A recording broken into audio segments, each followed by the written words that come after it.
Di Indonesia ini punya suatu aturan alam. Apabila masyarakatnya dan pemerintahnya tidak bisa diberikan diberikan secara penyampaiannya dengan secara persuasif, artinya bahasanya bahwa kalau alam ini menyampaikan kan secara secara tidak nyata ya, tidak konkret.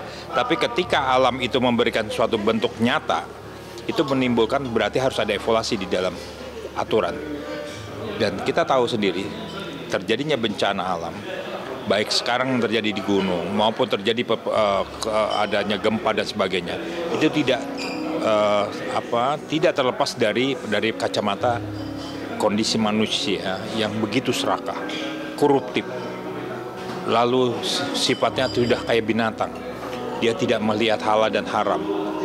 Hal korupsi itu hal belakangan ya, artinya sudah di bawah budaya itu. Lalu sifat manusia ini ingin menjadi superior, diagungkan, bahkan diagungkan kayak seorang dewa.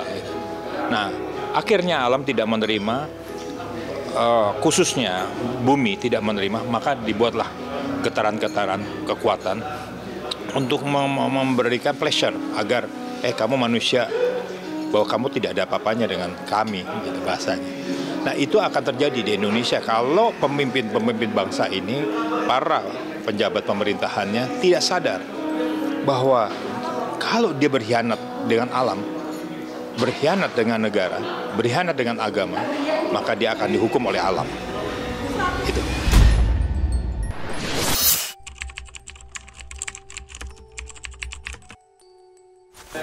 Saya agak lebih cenderung ya, untuk di akhir tahun itu ada bencana kayak semacam virus ya.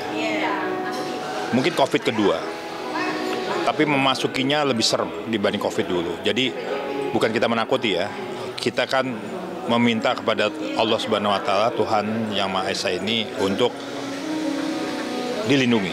Tetapi kita tidak bisa melepas daripada keputusan-keputusan Tuhan. Adanya suatu gejala di kemudian hari nanti itu adanya suatu bencana kesehatan, khususnya kayak COVID, yang tapi lebih mematikan. Dan ini harus diantisipasi oleh kita sekarang. Bagaimana kehidupan sehat, mental yang sehat. Lalu bagaimana terjadi apabila terjadi kayak semacam kemarin. Terjadinya COVID itu kan banyak sekali ya dampak yang kita nggak bisa berhubungan. Nah, nanti ada virus yang mematikan. Dan virus ini lewatnya udara juga. Lebih banyak lagi.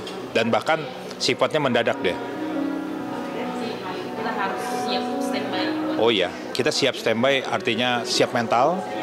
Dan kita siap juga bagaimana kita mengeksplorasi diri kita. Untuk bagaimana bisa berhubungan dengan alam yang baik, berhubungan dengan manusia yang baik, itu yang paling penting. Dan jangan sampai terjadi adanya konflik-konflik yang sifatnya tadi, yang konflik yang sifatnya membuat alam itu marah.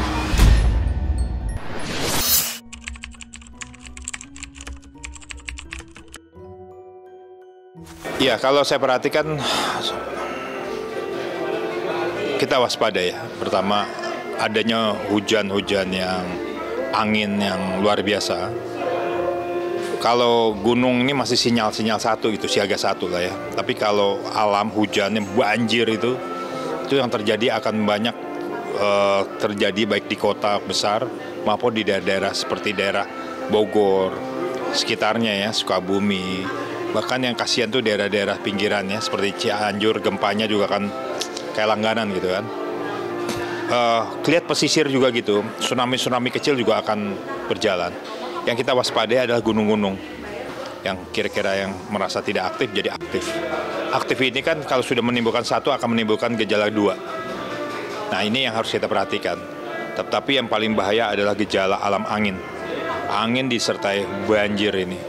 Ini yang akan membuat ekonomi kita juga bisa tidak aktivitas. Misalnya banjir 2 hari gitu kan. Wah, sudah nggak aktivitas ya, itu penyakit di mana-mana. Nah, itulah yang kita takutin bersamaan dengan virus tadi. Ini yang baik.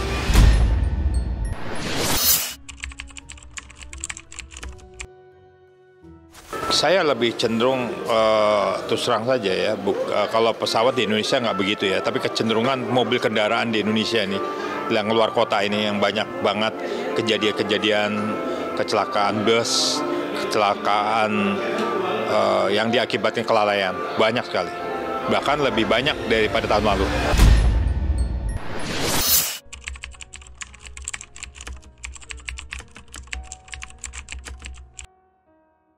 Iya, kalau kita perhatikan memang ada beberapa elemen masyarakat yang sampai saat ini masih ada beberapa yang belum menerima kondisi-kondisi dengan keadaan pemerintah sekarang.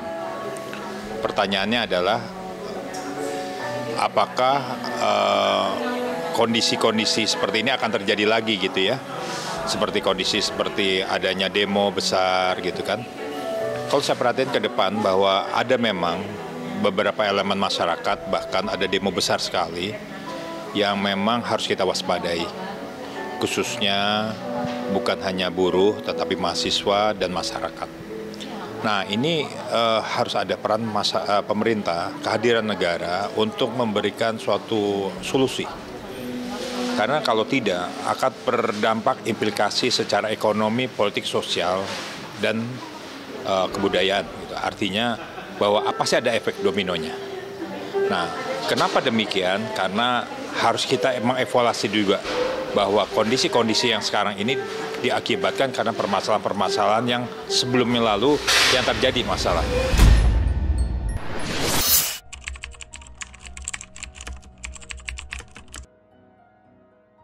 Kalau kita perhatikan banyak sekali memang PHK di mana-mana. Dan ini tidak terlepas dari secara ekonomi makro. Artinya dari pihak kita lihat dari konsilasi di luar negeri pun banyak terjadi dengan kondisi ekonomi yang kurang baik ya. Banyaknya juga terjadinya ada beberapa negara yang perang, akhirnya terdampak juga dengan adanya peraturan-peraturan dari suatu negara, khususnya Amerika, membuat daya ekspor kita juga terhambat. Lalu juga banyak regulasi yang memang menurut saya yang tidak bersinkron. Nah, sehingga kasihan pada masyarakat, atau artinya ketika para pekerja yang ada di daerah seperti pekerja pabrik dan sebagainya, ketika investasi di Indonesia kurang baik, maka dia akan keluar membawa Islam. Nah, akhirnya apa? Pabrik jadi tutup. Nah, itu artinya apa? Harus diperhatikan apa peran negara di sini. Kalau saya mau prediksi akan lebih banyak PHK sekarang. Besar sekali PHK-nya.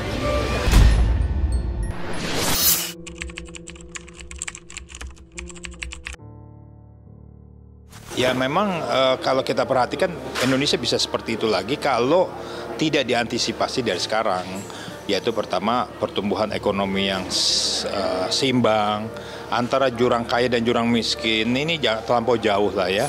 Lalu bagaimana potensi daerah ini dibangun, lalu juga sumber daya manusianya juga diperdayakan, lalu juga keamanannya juga harus diperhatikan, lalu ada mungkin invasi-invasi kebudayaan dari luar yang kurang baik kita cegah. Kita harus mencintai bangsa ini. Kalau kita tidak mencintai bangsa ini akan punah. Ini yang harus kita mempunyai filosofi ideologi. Bagaimana kecintaan negara kita dan kebangsaan. Itu yang paling penting.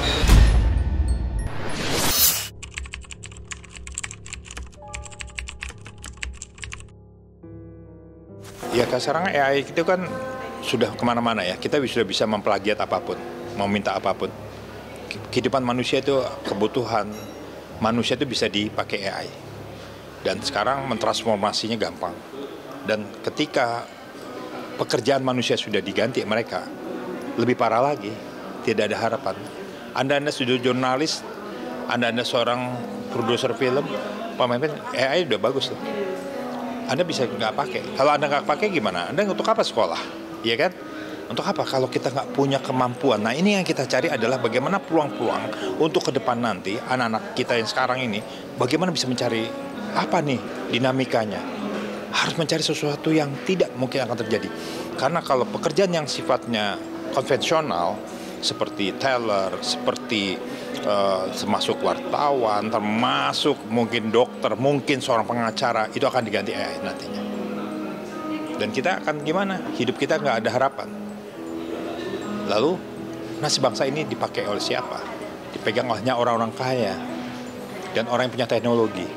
Apalagi kita nggak ngerti teknologi, kita akan menjadi seorang apa? Pembantu dan budak di bangsa ini. Maka kita harus sekarang harus kita cari apa yang harus kita mampu kita bangun. Kita harus punya imajinatif yang punya proyeksi ke depan. Bukan hanya cari uang, tapi membangun usaha, membangun ladang-ladang proyek-proyek pekerjaan yang baru yang sekiranya bisa mengikuti up to date zaman. Itu yang harus kita perhatikan.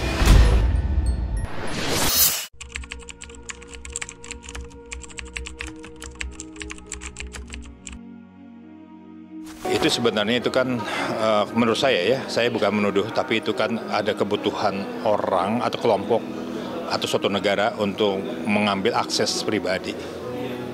Jadi ini harus hati-hati. Ini kita sudah masuk ke dunia platform digital, maka kalau ketika nanti diambil data-data kita, maka tunggu saja. Kita nggak akan punya negara, nggak punya rahasia gimana? Akan hancur. Maka kita harus jaga. Untuk apa kita mengorbankan cuma ratusan ribu, tapi data kita akan nanti tiba-tiba utang kita ada di sana, kita nggak pernah punya utang loh. Pikir lagi. Jangan gampang terkecoh dengan hal itu. Kita harus cinta bangsa ini dan kita tahu bahwa orang-orang yang punya tujuan instan di belakangnya ada siapa. Bukan kita menuduh ada Yahudi atau negara-negara itu, tapi kita harus hati-hati. Berarti ada keinginan bangsa luar yang ingin menghancurkan bangsa ini.